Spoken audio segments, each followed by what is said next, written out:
خوبی؟ برای نیمچه خروسه زنگ زدم عزیزمی ببخشید زدی با سوادش چقدره؟ خب چیکار کنیم فردا یه قربونی داریم من مکه میخواد بیاد گفتم زنگ بزنم یه خروس براش بخرم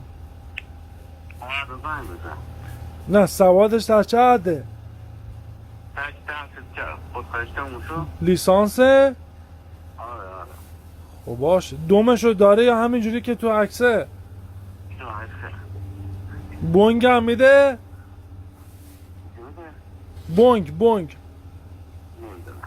نمیدونی نه؟ فردا بیام؟ باش 7 ماشه دیگه به شرط ها؟ دستگاه میزنم روشا؟ ما چاکری خدا